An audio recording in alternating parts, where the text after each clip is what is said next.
ladies. So while we are still recovering from our busy summer of LWML and maybe meeting a lot of you listeners live, hopefully. We're recording this beforehand, by the way. True so story. Hopefully by the time this airs, we will have met a lot of you. I hope something really awful doesn't happen at the conference that just like this becomes irrelevant. It just like blows it out of the water. Like that would be accidentally spit heresy or something, like, and you all fall from grace. I don't think that's going to happen. I sure hope not. It would be time a little will funny. tell. Time will Hopefully, tell. This ages true. Okay. Very well. Very like a fine wine. So we're doing Bri's greatest hits. We've already heard a couple. What's on for this week? So today is my favorite story time with Sarah episode, and it's funny for a lot of reasons, but also like it was an important institution in the church. So in this episode, Sarah talks about the history of the Walther League, which I had forgotten as I re-listened to all the episodes before I came in here to talk about them. And I forgot entirely like how many different other institutions the Walther like spun off from the Walther League. Yeah. And I'm not going to spoil it for anybody if you haven't listened to the episode yet, but it's interesting that this was an organization that had so much influence in early American Lutheranism. And I'm sad to see it go, but I think that there are still ways that a lot of young Lutherans are still sort of organizing and, influencing. Maybe that's not the right word.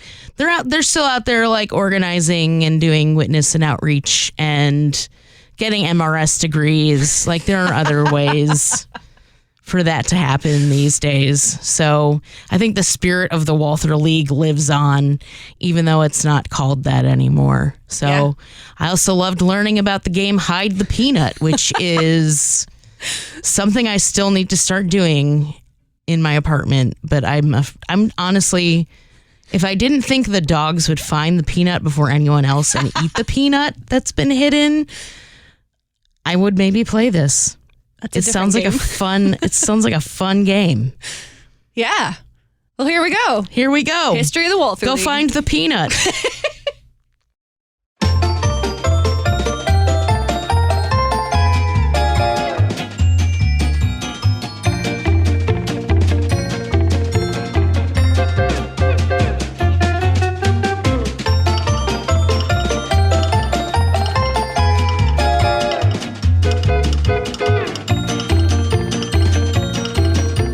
You're listening to the Lutheran Ladies Lounge podcast. I'm Sarah. I'm Erin. I'm Bri. And I'm Rachel. Today is a story time with Sarah day. Yeah. I see you all are just as excited as I am. I'm so tired. Sorry. I'm ready to sit on the story time rug and just chill and listen to a good story. It's story time with Auntie Sarah. Thinking about kayaking down a mountain of mashed potatoes like a gravy creek. I guess full disclosure that we're recording this just a few days before Thanksgiving. So I'm tired. We're all in special form today. So today's story time is a huge part of Lutheran culture that you may or may not know about depending on your age bracket. This is the history of the Walther League today. Ooh. The Walther League. Yes. So maybe you know about this. Maybe your parents, your grandparents have talked to you about it. If you're millennial or younger, you probably don't have any direct experience with this other than your parents or grandparents. Now, the Walther League history is way bigger than anything that I can fully cover in one podcast. We're talking 80 plus years of history here, 75 years of history. I literally had 15 pages of notes from a 300-page book on the history of the Walther League, and that is like barely scratching the surface. And so this is going to be hopefully an hour or less of that history. So there's way more than what I'm going to be able to tell you. So if you're interested in this, you can check out the book that I read, which is Hopes and Dreams of All the International Walther League and the Lutheran Youth in American Culture, 1893 to 1993. It's a really interesting book. if you're into like cultural history books. If you're in St. Louis, you can go to the seminary library and get the book from there. Otherwise, you can find it online. It's really fascinating. I also want to thank Concordia Historical Institute, as usual, for their help with researching this podcast. They've kind of become my besties with all of these historical podcasts, and they're really cool people over there. If you ever have historical questions about anything related to the LCMS, just shoot them an email, and they know literally everything. It's fantastic. Also, I shot some emails to Dr. John Sias, Barb Bilo, and Laura Mars, and they kind of gave me some other stuff as well. So I had a lot of help with researching this podcast. It was super fun. I got in way too deep, as the three of you can well attest to. Come back to us, Sarah. Yeah, it was a little rough there. Sarah doesn't do things halfway, guys. Nope. Never. Especially history and culture. Everybody over a certain age probably has some story about the Walther League as well. So if you want some personal stories, go find some people in your congregation or your family and ask them about their Walther League experiences. They probably have some. My mom had stories about the Walther League. Most of them will likely have something to do with marriage. Kind of a joke, but not really. So first, I got to set the scene a little bit, and this is a brief overview of, all of American history in the late 1800s. The mid to late 1800s in American history was this time of societies. There was literally a society for everything. And this is when the YMCA started in the US and in Britain, the American Bible Society, the Women's Christian Temperance Union. Oh yeah. If you had something to gather around, an issue to gather around, there was going to be a society for you to join. This was just kind of the way things were. It's like Facebook groups in the 1800s. I have drawn a lot of parallels between this age and the Walther League and our situation now with Facebook and Facebook groups and social networking. There's a lot of parallels. Fascinating. Exactly. So German Lutherans, who were at this point pretty fresh off the boat, weren't going to be left out of this movement. A young men's group organized in Trinity Lutheran in St. Louis in 1848 to help financially support one of the seminary students from that church who was in need. And that was actually the first young people's group for Lutherans in the United States. And after this, more and more German Lutheran churches started creating their own groups. And by 1856, Walther himself invited young people to join the Evangelical Lutheran Youth Society for Missouri, Ohio, and other states. You put that on a badge and pin it on your shirt. But it only lasted about a year. However, that was the precursor for the movement that would become the Walther League. And just a teeny bit, you got to set the background for this, otherwise things don't make sense later. A teeny bit of church organization history as well. The small conservative German synods in the United States at this time, including Missouri, made up the Synodical Conference, which was one of the large groups established to have some organization among all of these small Lutheran church bodies that were being created at this time. The other two were the General Synod, which was mostly East Coast and English speaking, and language is a big deal at this time period. And the General Council, which was kind of in the middle of language and doctrinal issues. And the General Council actually came up in one of the hymn sing episodes. We talked about one of their seminaries in Gettysburg or something. So the General Council and General Synod were also creating young people's groups at this time.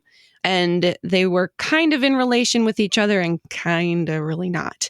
And also other Protestant bodies in the United States were creating their own groups as well. So this was just a thing across American culture. A lot of pastors at this time, they weren't really on that train of letting young people organize. They didn't think it was a really great idea. In general, they were like, well, these groups are going to disturb congregational harmony. They're going to disrupt the German Lutheran order of Christian education in the church. Ouch. It would be too secular a practice when they were still new to the country, and these societies were going to promote worldly things rather than things of God. Stuff like smoking and drinking and playing pool and dancing. They were very against dancing for a long time. Oof. And actually, those pastors weren't all that wrong in the end. But anyway. I don't know about the polka. Okay. Yes, maybe. Even the polka. Square dancing may have been okay. So despite all of this, the society started at First Trinity Evangelical Lutheran Church in Buffalo, New York in 1875. And this is where the Walther League would be born. So the pastor at this church was the same pastor who was helped by the society that Walther had formed in St. Louis. So he was all in, since he was actually a recipient of the aid of one of these groups. Nice. Most often these societies were for men only, because society was only men and women stayed in the house. But the Walther League was allowing women to be involved in society activities from the very beginning, which was very countercultural. And that's really why they needed to have a stance on dancing. Yep. If it had been only men, there would be wouldn't no have mattered. dancing. Yep, but they were allowing women. And Okay. this allowing women or not allowing women was going to be a whole thing for a while. This was also the time of the women's suffrage movement in the U.S., so there was a lot of cultural conversation happening about the role of women in the public sphere. So societies were popping up all around Buffalo, and they sent letters to all of the synodical conference churches to join together, but it was a very, very slow process. So they decided just to collaborate close to home in Buffalo and create their own little group. So they did that in 1892 and adopted the wonderfully succinct name of the General Organization of Lutheran Young People's Societies of the Synodical Conference. But that was, of course, in German. I'm not going to butcher the German on that one. These sound like some of the hymnal names you're always Right? throwing out there. I they thought the like same a long thing. name back They like then. a good long name. It's a very descriptive name. Yeah. Yes. Yep. So that was the beginning. The first publication of their newspaper, Der Vereinsbote, which means the Society Messenger, was published in June It was the friend boat. 1892. The friend boat. Der Vereinsbote. Where The there first will be conference- no dancing ever. The first conference of this very long-named society was held on May 20th, 1893 at Trinity Lutheran Church in Buffalo, and 16 delegates from 12 societies from across the Synodical Conference came together. And their mission was primarily to keep the youth in the Evangelical Lutheran Church. They wanted these youth to pull together and help society. And they would also support a common publication paper, which ended up being Der Vereinsbote. So that name was way too long to stay around for very long. So 2 years, or actually the next year, at the 1894 convention in Fort Wayne, they voted to have a new name, Die Walther League. So this is where the Walther League comes in. Nice. That But was in a German. really good switch. That's a Right? good move. Branding, spot on. Yes. Mhm. Yes. By the end of 1899, they had 50 societies from across the country. And choosing the German name actually distinguished them from the other young people's societies of this time, like the Luther Leagues of the English-speaking churches. And that divide would stay for many, many, many years because of that division of language. They also drew up a constitution, and that solidified the place of Walther League in the congregation. They had to have a constitution. I love Victorian young people so much because they're like, we're going to sit around and write long poems and draw up constitutions for our societies. It's just like, This was what they did yeah. for fun. yeah. That's true. But TikTok. that constitution solidified them as part of congregations instead of like separate entities. That was maybe to allay some of those fears of pastors who thought they were going to start dividing the congregations, but they wanted to be part of these congregations that where they were being formed. So these regular Walther League meetings would, of course, have their business time as any society meeting, but they also had fun, and that fun created some controversy from the very beginning all the way to the very end of the league. Pastors Lutherans don't have fun? What? right? I couldn't include the stories because I would just be here for 5 hours, but some of these stories are for peanut hunts. They would walk around a house and search for peanuts for fun. Peanut hunt? This was a thing, and it was apparently Hashtag normalize peanut hunts. but it was scandalous because you would be in the same room by yourselves with a boy. Oh. This was Victorian age. You Okay. could not be in the same room as somebody else of the opposite sex by yourself I without people can't thinking bad think things. of anything more unsexy than a peanut hunt. Uh-huh. Yes. Interesting. Seriously, guys, read the book. It's Oh great. my God. Anyway, I'm going to have a peanut hunt in my house. So- Everyone's invited. pastors were very worried that these young people were going to imbibe too much in American culture and that was going to pull them away from the church. They weren't entirely wrong, but these pastors would rather see these young people having debates and singing and having reading experiences and lectures rather than the games and dances and plays and comedies that they actually ended up doing anyway. Unstructured fun. They were not interested. They were not wanted interested in this. Structured fun. Yes, And, I mean, and this was edifying fun lectures. yes, this was Not Victorian peanuts. era. These were children of immigrants. They were new to the country still, kind of. So this was all kind of a feeling out where how they were fitting in. Cabbage hunts, not even once. This was going to be a theme for the entirety of the Walther League existence, though. How much of American culture is too much to enjoy? We're still wrestling with that. Debate. We are still wrestling with that so much. Like, I'm Yep. listening to you spin this tale of Yep. yeah, and I don't even think it's exclusive to Lutheranism. But shouldn't it be? But yeah, I can see a lot of parallels between the church, the Lutheran Church Missouri Synod as it is today, and some of that stuff that was going on last oh yes, 100 years or so. the times change, but our struggles kind of don't ever change, do they? Imagine that. So Der Vereinsbote would also have a long history in the Walther League as the communication glue that held all of these societies together. This is pre-internet. So the Der Vereinsbote was essentially their Facebook group, to put it in very modern terms. I mean, this is where they got all of their information. They had their marriage columns and all of their society activity write-ups and all of this stuff that would go into this publication. And at this point, it was still all in German as well. It was mostly for education and history and this good Lutheran literature for young people to read because their parents wanted them to have good German things to read, not this English garbage that was going to take them away from the church. But they were very interested in keeping the young people into their German language and German heritage, and the League made that a priority. The League was fantastic in these early days at raising up leaders, and many of them were actually women.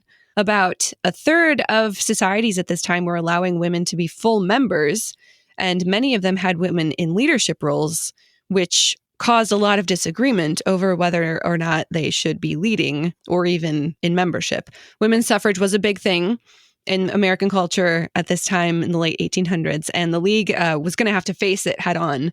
This Victorian gender ideology of separate spheres for separate genders was all over American culture. The idea that women worked and men kept the home. But what would this mean for... You mean men worked and women kept the home? I was like, whoa! Whoa! Sorry! Controversial. Take two! I'm just going to leave that there. Outtakes that should never be aired. .mp3. Men worked, and did I really say that backwards? You did. Men worked, women kept the home. Man. It's good, homie. Keep going. In 1896, this question was raised at convention about whether women should be in membership, even though they already had been.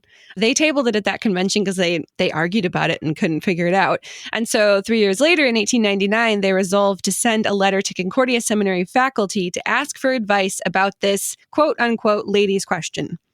So... you can imagine probably what the response was. The seminary faculty were not on board with women voting in the League. They implied that if Leaguers continued to allow women to hold offices and speak at conventions, then maybe the League didn't belong to the church.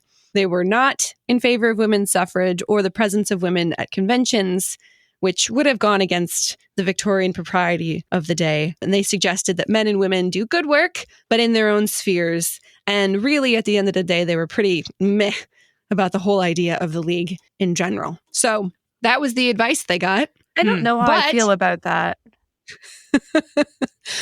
Go on, I'll keep mulling it over.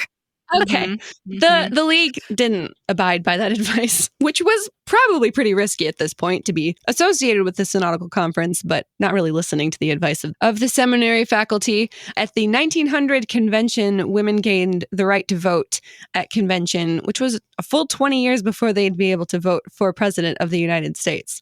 So the League was very progressive.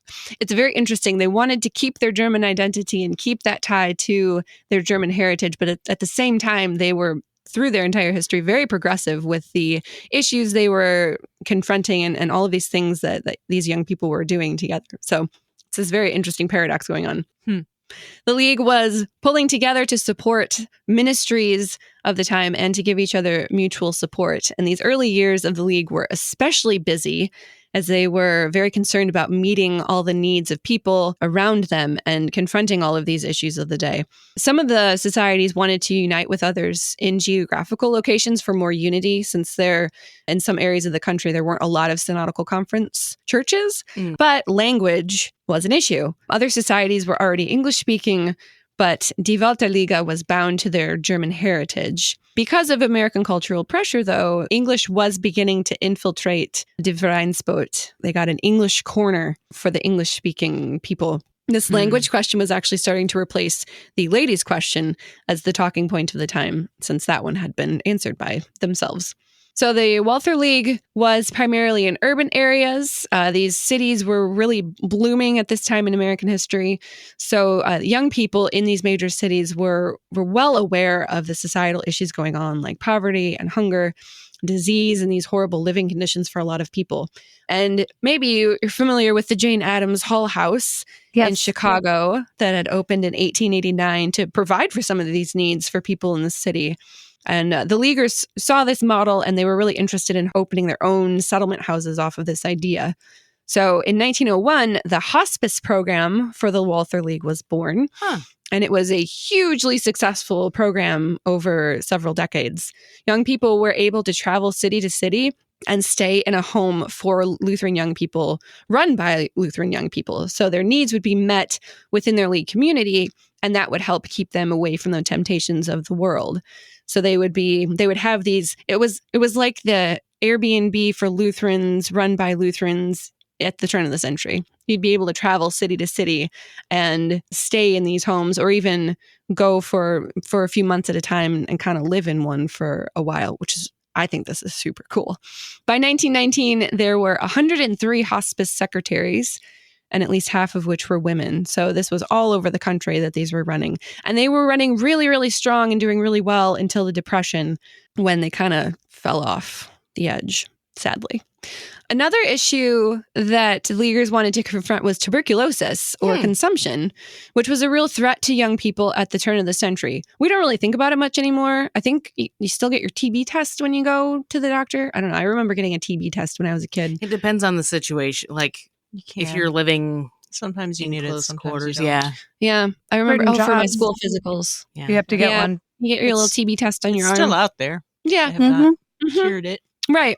Or eliminated it. In 1905, over 1 million people across the world died from TB. Yikes. That's a lot of people. There was no cure, no prevention, and the best treatment was outside fresh air, good food, and rest. So a lot of people would migrate to places like Colorado for the very healthy air. So Leaguers decided to create their own TB sanatorium in Colorado for tuberculosis sufferers. And the Evangelical Lutheran Sanatorium in Wheat Ridge, Colorado was built in 1905 on 20 acres of land, and they started with 15 tents for TB sufferers, and it grew from there. Hundreds of patients were served by this project, and it survived the Depression and continued on until the 1940s, when drug treatments were developed and the sanatoria weren't used much anymore. So Wheat Ridge had to wrestle for their identity at this time. And so in 1945, the Wheat Ridge Foundation was formed, where they would develop these programs of medical social work in Lutheran populations in the US and Canada, beginning in Chicago, where they provided the first medical social worker for Cook County Hospital. I think is really cool. Yeah. And this organization is actually still around, still going strong. They became Wheat Ridge Foundation, or they were Wheat Ridge Foundation, became Wheat Ridge Ministries, which became We Raise Foundation just a few years ago. This is a hugely lasting legacy that the Walther League had, and I had no idea it was started. I mean, I'm very familiar with We Raise Foundation's work. I have some friends that work there. I had no idea it was started by Walther League. Super cool. So this sanatorium obviously needed funding, And one of those things, and I mention this only because it's still going on, and also selling stamps is just a cool thing. Selling seals or stamps became a thing during the Civil War for a fundraising effort. And the League thought it would be a really cool idea to sell Christmas seals for the Wheat Ridge Sanatorium. So they began selling seals in 1910, and over the years, it was hugely successful. They raised thousands upon thousands of dollars for the sanatorium, and you can still get Christmas seals from We Raise. If you're on their mailing list, they'll send them to you. I just think that's a really cool thing. So the League was doing all of this great work for society, and it was also a place for them to kind of explore their American patriotism. They created patriotic American songbooks. Like that was a whole thing for them. You can find them on like eBay and Etsy if you look for Walther League songbooks. They exist. Anyway, this would be actually a very important thing for them when World War I rolls around in 1914. Between 1914 and America's entrance in 1917, many Lutherans, American Lutherans, were pro-German. We've talked about this before. German Lutherans in America were harassed for their heritage, but these young Germans were really super pro-American because of this, and many of them were being drafted too. So they were these German heritage, maybe children of German immigrants, and they were fighting for America against Germany. German books were being banned and burned. Lutheran schools and churches were being torched. Pastors were being harassed. So this was a really hard time in German American culture. During the war, though, the League raised $25,000, which is a lot of money in the early 1900s. Yes. For the LCMS to support the military, and they distributed 400,000 pieces of literature to soldiers, including the Lutheran hymnal and prayer book for boys under the flag. And their war effort was just huge at this point. But they did have to give up their German language at this point in their history. It just wasn't going to be a good thing for them to keep publishing their publication in German. At one point during the war, they actually split publications and they printed a full English one to send over because they couldn't send a German publication to Yeah, that's bad optics right there. in Germany. That was not a good idea. So they split the publication first and had one in German, one in English. And then at some point they were like, this is dumb. We need to just sadly give up the German. So they ended up with a fully English messenger in 1918. It was a hard shift for them, but it was this one more step of assimilating into American culture. So I think my most favorite quote from this book is, from the beginning, perhaps the most widespread hope and dream among Leaguers was to find a Lutheran spouse. Yeah. And I think this is, at least in my personal experience, this is the most common story that I hear from people who are in the Walther League, that they found their spouse in the League, and they probably have some adorable story about how that happened. And there's a bazillion different versions of like, they met on a train, or they met at a conference, or they met at a camp, or all of these things. So a huge reason for young Lutherans to participate in Walther League from its inception was to find a spouse. And the Walther League was actually kind of branded the unofficial marriage bureau of the Synodical Conference for a very long time because of this. And it lasted essentially until higher education took the place of meeting other young people at Walther League conventions. We all know now that you get your MRS degree at Concordia. So we still do this. That's absolutely right. Walther League is a little cheaper, though. I think we should. Yes.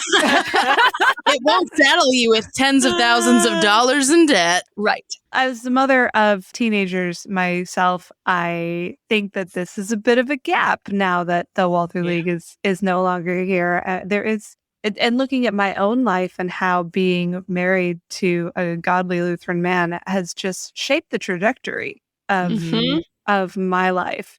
And I want that for my kids. And so, yay, Walther League for having been the marriage bureau for the Synod for all those years, because that's pretty cool. Yes. So many stories about how people just serendipitously met. And like, if it weren't for the Walther League, I wouldn't be married to this wonderful person. It's all over the place. In 1919, they actually had to eliminate any age limit for membership because so many Leaguers were marrying out of their societies, because once you got married, you left the society. And their numbers were shrinking so quickly because so many people were getting married. So they got rid of all of the age limits so that they could keep their numbers up in their societies. It was a whole thing. Literally. They didn't just make it open to married couples? No. Okay. Literally Okay. thousands upon thousands of young people were married through these societies and conventions. Like, this is a huge boon for the propagation of American Lutheranism. Why did they have to leave when they got married? Because they graduated. This was a young people's organization. So at some point, you were too old to be in it anyway. You put away childish things. I don't know. I mean, Whatever peanut you want. hunts are really hard to do when you have toddlers. Okay, that's true. You're Yeah. right. I mean, Yeah. yeah, at this day and age in culture, when you got married, the woman took care of the house, the men went to work. I mean, you had your roles of what you did after you Right. got, like, it was. You moved into a new sphere. Yes, exactly. The sphere A of less the married. fun one. Sorry. So this also meant that throughout the history of the League, as culture around dating and courtship and what that really means and how to do it properly, the Messenger regularly fielded questions and articles about proper dating etiquette, how to be in a relationship that was still faithful to your Lutheran theology, how to avoid temptation in relationships. To kiss or not to kiss was a common question. So cute. Through the 40s, they had very strict prohibitions against anything that would cause any kind of carnal desire. And even later, interfaith marriages would come up in issues of the Messenger, and that caused some huge debate. Interesting. Because near the end of the Walther League, they started being okay with interfaith marriages and saying, well, it's okay. It doesn't really matter if you marry a Lutheran. And that was like, you wouldn't have even read that anywhere in the 1920s or 30s. Now, by interfaith, are we talking like Missouri Synod versus Wisconsin Synod, or are we talking like Lutheran and Methodist or Lutheran and Jewish? Yeah, like Lutheran and Catholic or something. Gotcha. Mhm. By 1920, the League finally received official recognition from the Synodical Conference. They had kind of refused to give them recognition officially until this point for a variety of reasons. This was huge that they had official recognition from the Synodical Conference. They were finally like part of the team. With official status, they hired their first paid full-time executive secretary. So up to this point, Ooh. everything was volunteer. Fancy. First full-time paid executive secretary, the Reverend Walther A. Maier. Maybe a familiar name. I think I've heard of him. Yeah. So he himself actually got married as a result of the League to from Indianapolis. LOL. So everybody got married in the League. It was a thing.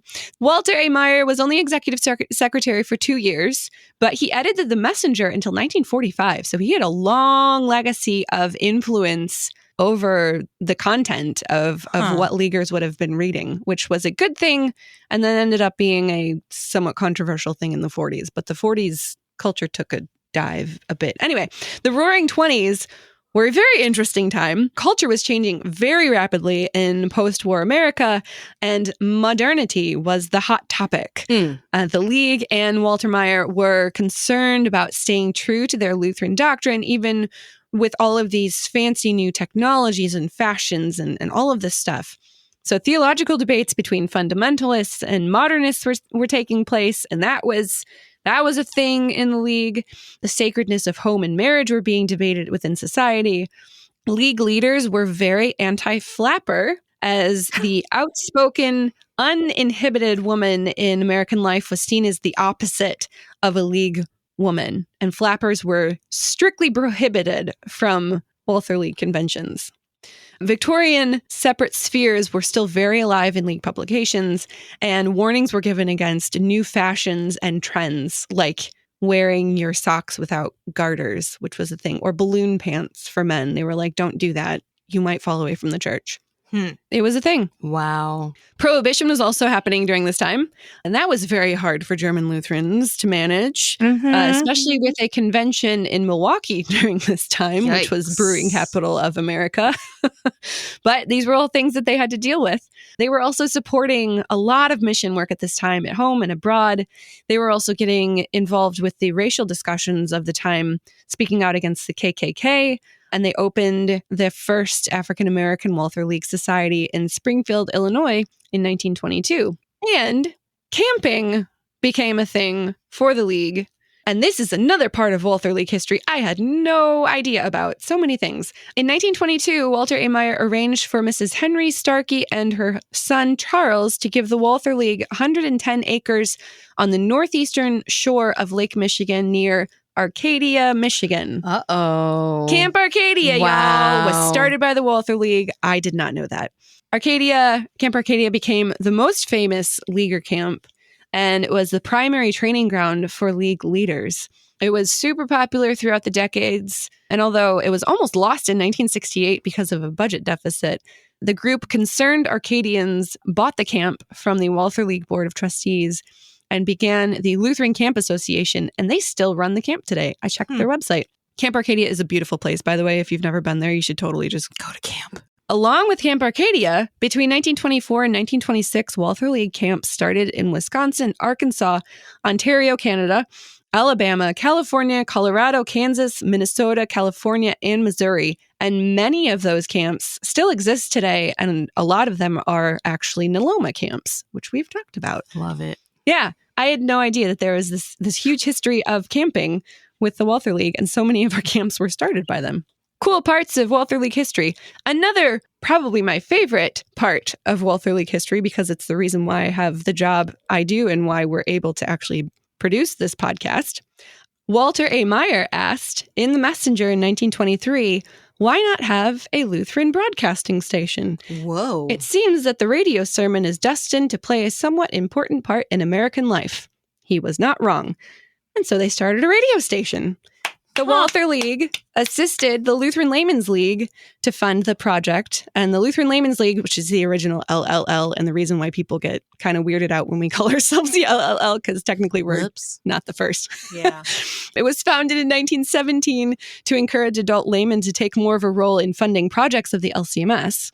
And so the Board of Control at Concordia Seminary, headed by the Reverend Richard Kretschmar, advocated for a new station at either the seminary or at Concordia Publishing House, both of which at this point were located in South City, St. Louis at this time, not at the seminary campus. And they resolved to bring... not at the current seminary campus site.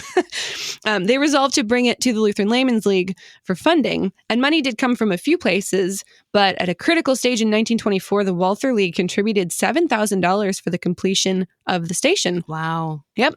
KFUO Radio was founded, and the first broadcasts began on December 14th, 1924. We are coming up on 100 years, y'all. This is super exciting. Wow. The station became known as the Gospel Voice, and it was largely possible because of the efforts of the Walther League. So thanks in large part, Walther League.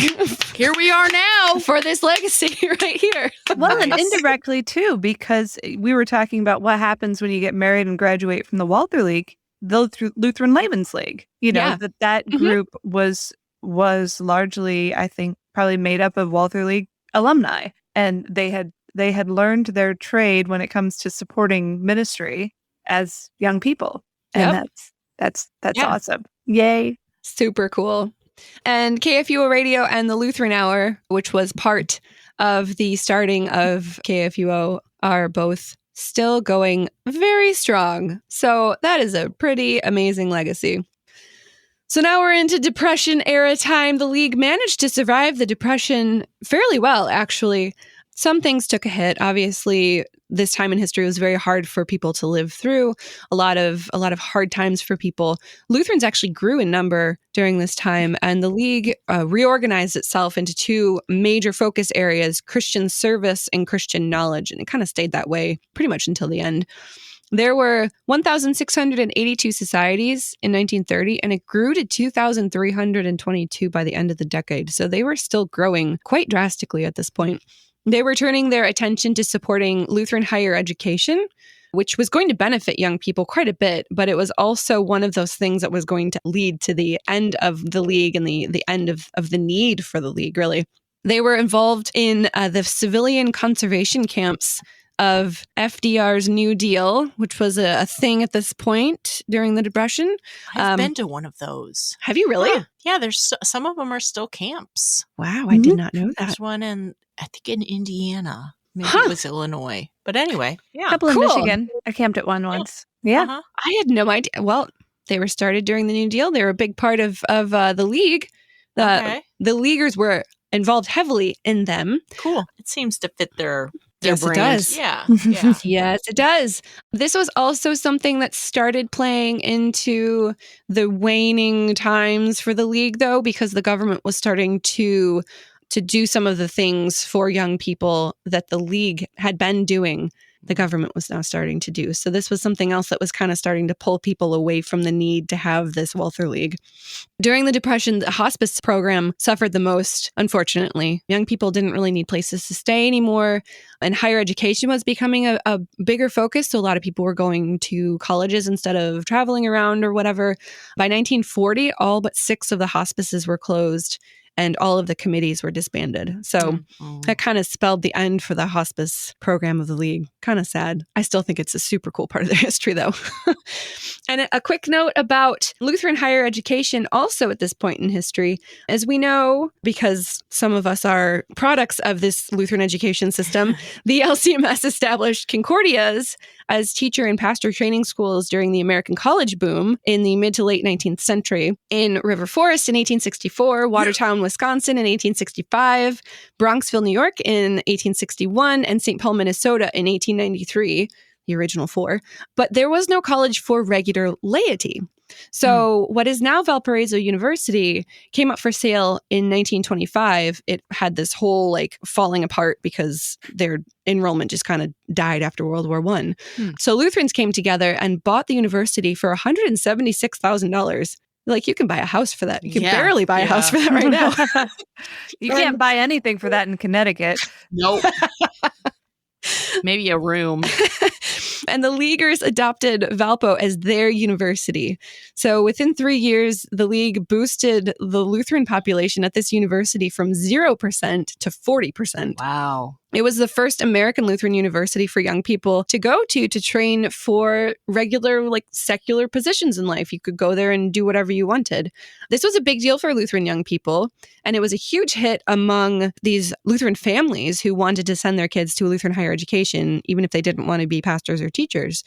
It also was one of those things that started meeting the needs of young people in the same way that Walther League was. And although the League actually used Valpo for a huge hub for a lot of Lutheran activities and Lutheran programs for young people, it also started to replace the League a bit for these young people. Okay, back to American history. We all know what happened in the world in the late 30s. Hitler and the National Socialist Party were coming to power in Germany. And again, German-American Lutherans had to weigh their German heritage and their patriotism to America. And at first, a lot of Lutherans, including Walter A. Maier, were pro-German. They didn't really believe the stories coming out of Germany of the atrocities against the Jews. And this is partly because a lot or most of the anti-German propaganda during World War I had proven false. So they kind of just assumed that these stories were also false. Unfortunately, they weren't. Hitler was not, in fact, returning Germany to the God of their forefathers as much as they were hoping that he was. Totally not the case. It was so much worse. League publications they were neutral for a while, but they finally condemned Hitler and the Nazis in 1938. And then, of course, Germany invades Poland. Pearl Harbor happens in 1941. And then the League threw themselves into war work again, supporting troops with huge letter writing campaigns. They kept honor rolls of those who were killed in action. They raised a lot of money, and they sent care packages. An estimated 25,000 Walther Leaguers were in the armed forces by May 1944. Wow. And the Messenger would print their stories regularly. And one of these stories was from First Lieutenant Howard Bowman from Dundee, Illinois. And it was printed in the Messenger, and it was read over the air on NBC, which I think was really cool. He survived a plane crash in the Battle of Guadalcanal. And then he was rescued by locals. And then he was picked up by the Navy, and he finally made it out alive. And he says that he would sing A Mighty Fortress and recited Psalm 23 and like parts of liturgy whenever he was going into battle, which I think is such a cool thing. So at this point in the League, they were also doing a fundraising campaign during the war. they managed to raise $100,000 to build a beautiful new headquarters just north of the Loop in downtown Chicago, which I think is really cool. Yes. The building, as far as I know, is still there. It's not, we don't own it anymore as the Lutheran Church, but as far as I know, it's still there. It was dedicated on September 20th, 1942, and it was quite the achievement. Like modern architecture, beautiful stained glass windows, very efficient office layout system. I mean, this is like German efficiency to the max. Yep. Very cool stuff. Agree. Yes. And societies during this time grew to 3,307 in 1949. So they were still just booming. Lutheran service volunteer schools were initiated in 1944. They grew immensely over the next decade. So these were kind of the precursor of what we know as servant events in youth ministry. These groups of young people would go serve in underserved areas, doing Bible studies, fixing up buildings, and learning how to serve their neighbors. So that legacy is still around today with our youth ministry. This decade also saw the beginning of the real downfall of the League. It ended the 1940s $4,000 in debt, which I think was the first time it had ended a decade that far in debt. The GI Bill was part of this. It encouraged young people to go to college, which is great, but the League was struggling to connect these returning servicemen with societies as there was this disconnect between what these veterans needed and what the League could offer. And Walter A. Maier resigned as editor of The Messenger in 1945 because of irreconcilable differences about his editorial style and the increase in subscription rate, like more money, and his criticism of communism in Russia, because now we're into Cold War era. Oh my gosh. So this was still a hard time for people to be kind of reconciling all these things that were happening. And also at this point, the Board for Young People's Work of the Missouri Synod came on the scene to subsidize the League because they needed money. This board was founded in 1920, but it was mostly just advertising the League. But in 1941 and onward, its influence really grew as these youth committees on the board operated in parallel to youth district officers. And more of this young people's work was pulled into the board for the Missouri Synod. It was a very interesting relationship. The system worked fairly well for a while, but synodical bureaucracy was growing and the League budget was more and more tied up to the Synod. And so the League kind of was pulled into theological disputes in the Synod, one of which was unionism, a growing trend in American Lutheranism. Yeah. Because we're getting to the 60s. Oh, yeah. Here we go. The Messenger started covering more and more contemporary social issues with the new editors after Walter A. Maier. They were covering things like racism and all of the labor disputes that were happening in the 50s. Did not shy away from controversial cultural topics, and this was going to cause major problems for them within the next 20 years. Throughout the 50s, culture was offering all of these distractions of pursuing affluence and buying into pop culture, and all of these things really started to dismantle the organization. Elvis. And it wasn't really just the League, though. I mean, all of American culture was kind of experiencing this shaking up of all of these things. So Elvis. Maybe on purpose. The League really was starting to have major problems. It ran a deficit every year, but one of the 1950s. The Messenger couldn't keep subscribers. When a letter was sent to congregations in 1951 asking why they weren't supporting the League, these congregations responded en masse that the League was becoming too worldly and it was taking these young people away from the church and pulling them into secular culture. So they were assimilating a little bit too well. The League had become so good at assimilating the young German Lutherans into American culture that it was actually now becoming their downfall. That it was assimilating young Lutherans into secular culture. Yeah. And then we get to the 60s, and the 60s were just kind of a hot mess. Culture was a hot mess. Church politics and relations became a hot mess. The League became a hot mess. What could you possibly mean? Unfortunately, it's kind of a sad part of the story. American culture was incredibly violent during the 60s. Assassinations and race riots were happening all over the country. The Vietnam War protests infiltrated young people's societies, and the sexual revolution was in full swing. And the League wasn't immune to any of this, unfortunately. And the Leaguers wanted unity among American churches. And so now we get this history that some of us probably know fairly well. The American, all of these ALC, LCA acronyms. Mm. ALC, American Lutheran Church, was formed in 1961, and the Lutheran Church in America formed in 1962. And then in 1963, after Lutheran college students were meeting at Valpo about unity among young people's groups, the League's Walther League messenger was replaced with an inter-Lutheran journal called Arena. So this communication glue that had held the Walther League together since 1893 was replaced by an inter-Lutheran Harbinger. publication. Yes. So after 71 years, the League gave up their own publication in an effort to bring Lutheran youth together. And you have to think that their intentions were good, that they wanted to work together better, but it was not going to end well, unfortunately. And then in 1967, the publication Edge replaced the publication Arena. I love how nondescript these names are. Edge? Edge replaced Arena, and it was for LCMS, LCA, and ALC, Alphabet Soup Youth. Alphabet Soup Youth. So now 95% of Lutheran youth in the U.S. had a common publication, which could have been a good thing. It ended up only lasting 2 years, though. Can't imagine why. Yeah. The League was really shrinking significantly at this point. There was a lack of purpose, a lack of discipleship, poor organization. American culture was focused on high school activities and public activities. And there was all this new television. Television was a big thing.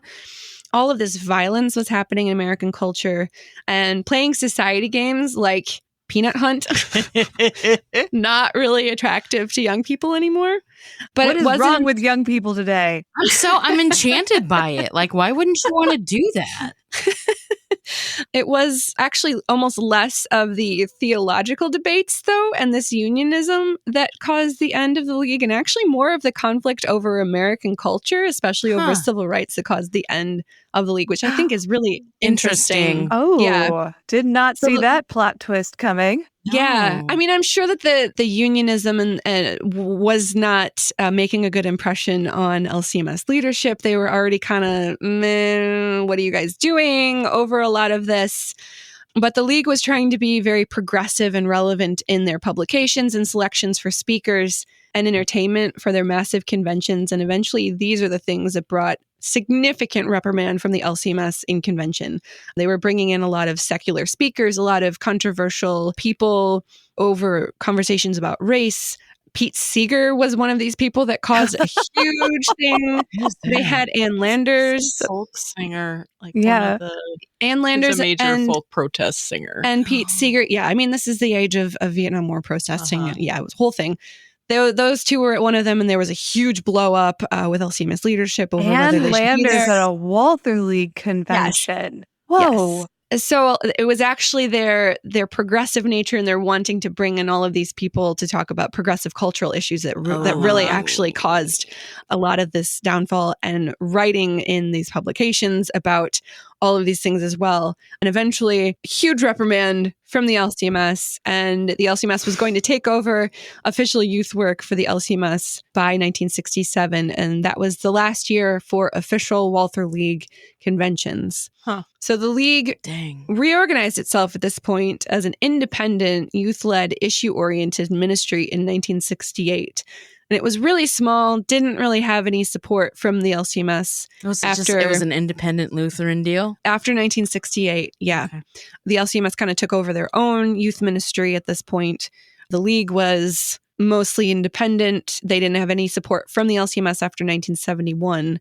And that same year, their beautiful modern headquarters in Chicago was sold to the Salvation Army, sadly. And the League officially closed their last office in March 1977.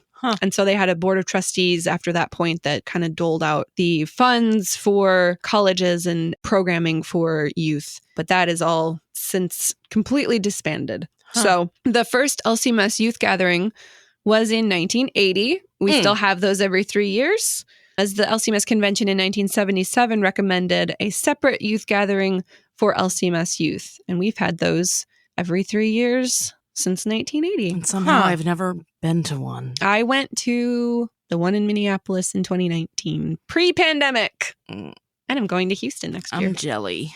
They're really fun. That's what I hear. So in conclusion, The League was an amazing formative experience for Lutheran youth over 75 years. It did so many good things for our Lutheran cultural history, so many things to form these young people into really productive members of society, to really show the love of Christ to the people around them, to be in community with other Lutherans. So many great things, so many marriages and Lutheran babies because of the Walther League, which is, that's really great too. But all of this legacy that happened because these young people wanted to form the society in the late 1800s and to work together as Lutheran people, I think that's really cool. And even though it came to an interesting end, but that interesting end happened at a point in American history which was also just kind of wonky and weird. So it's kind of sad that it ended, but this legacy of the Walther League is a really, really incredible one for the strengthening of our Lutheran ancestors. And I think that spirit, like we were talking about right at the beginning, that spirit of community, I think is still really alive today in different ways in our own culture. Right. Well, and I think, you look at the Walther League sort of dissolving, but then like what rises in its place. Like for me, in regards to this whole debate about Lutherans, and this is a criticism that I have, I'm not saying that this is fact, because maybe I'm just naive, entirely possible. There seems to be this ongoing debate / concern with Lutherans sort of acquiescing to the culture. And we want to demonize and criticize secular things. And maybe they rightfully so should be. I'm not even going to bring up any hot topics as of right now, because I'm sure you all know what they are.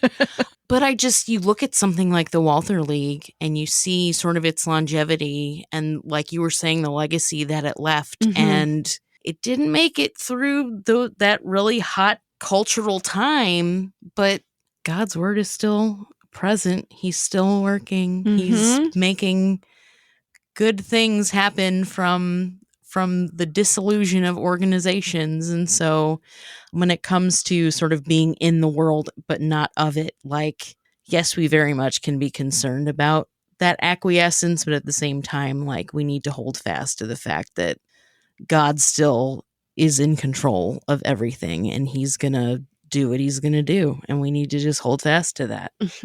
Yeah. And that was my soapbox. I'm stepping down now. What I take away from this story is, and it's a really good one for me to hear at this stage in my life, is a reminder that faithful, zealous Christian young people are powerful, and they can do a lot more than we would expect or give them credit for. Correct. That, don't downplay what they're capable of, because it's amazing. KFUO, Camp Arcadia, Wheat Ridge Ministry, We Raise Foundation. I still call them Wheat Ridge. I know. I will forever also.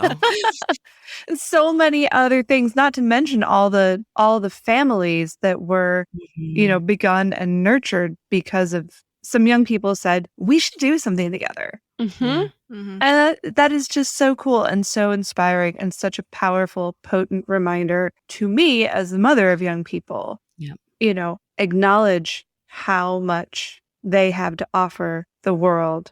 Girl, you're raising the future of the church. You are raising the future of the church. It's wonderful and really scary. I'm excited for one. But they're such cool people. They'll do good things. I know they will. And the Walther League sort of reminds me of how many good things Lutheran young people have done in the past. I think with what you were talking about, as far as that young people have great value to offer as well, I think that's true. And there's also the aspect of the coming together, and that one or two people alone thinking of stuff, you can absolutely have stuff to offer. But when you're able to get together with other people, you get that added energy and creativity.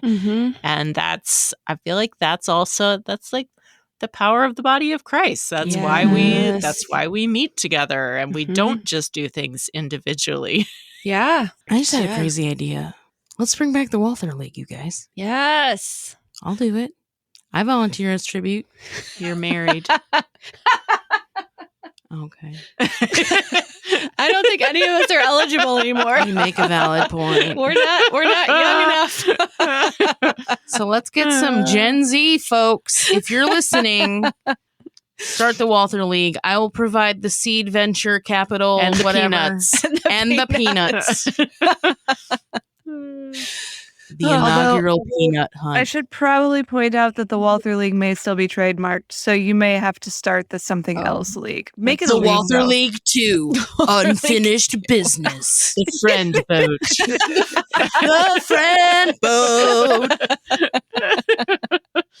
Oh, well, ladies, I know some of you already shared your stories, but we'd love to hear more stories about your Walther League experiences or stories you've heard from your parents or grandparents or great-grandparents. Give us some meet cute stories. Let's go. Yes, I want to know how everyone met. We'd love to hear those. You can share them in our Facebook group, the Lutheran Ladies Lounge. You can also share them on Instagram and tag us. We're on Instagram at Lutheran Ladies Lounge. You can find all of our podcasts at kfuo.org/Lutheran Ladies Lounge or on our KFUO radio app, available in either app store or on your favorite podcasting app. You're listening to the Lutheran Ladies Lounge podcast. I'm Sarah. I'm Erin. I'm going to go home and write some Walther League fan fiction. Yes. And I'm Rachel.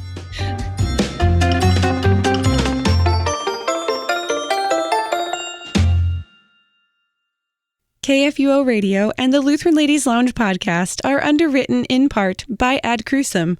Visit them online at adcrucem.com.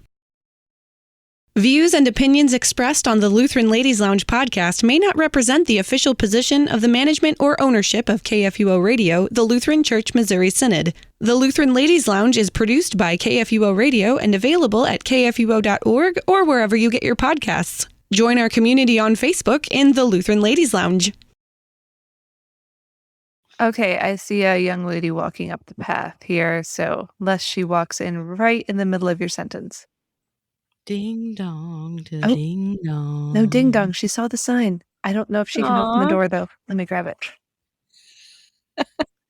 You can take your mask off now, Emma. They all say hello. Hi, cute girl. Hello, I'm Yeah, are you ready for school to be over for a minute? yes. Good. Me too. I'm ready to kayak down a river of gravy on a hill of mashed potatoes. What about you? I'm not ready for that. I am ready having a Thanksgiving meal made by my mom, though. Oh, Best. yes. Okay, Nice. thanks. Love. She's the cutest and I can't handle it. Time in. Okay. Speaking of the young people she's raising. She came skipping down the hall. She knew exactly what she was doing. Exactly. She's like, I'm going to go interrupt this podcast recording Goodness. because I'm cute and I know I can. Okay, I'm skipping back. I'll be back in 5 seconds to skip down the hall again and bother you, Mom, and knock on you to get your attention. Oh, she got exactly what she wanted. Do you know what she asked Oh, me? fruit Mama? snacks? What can I have for a snack? Yes. And I said, whatever you want, so long as you eat it upstairs quietly. Speaking of acquiescing to the culture, yeah. I love her so Okay. much.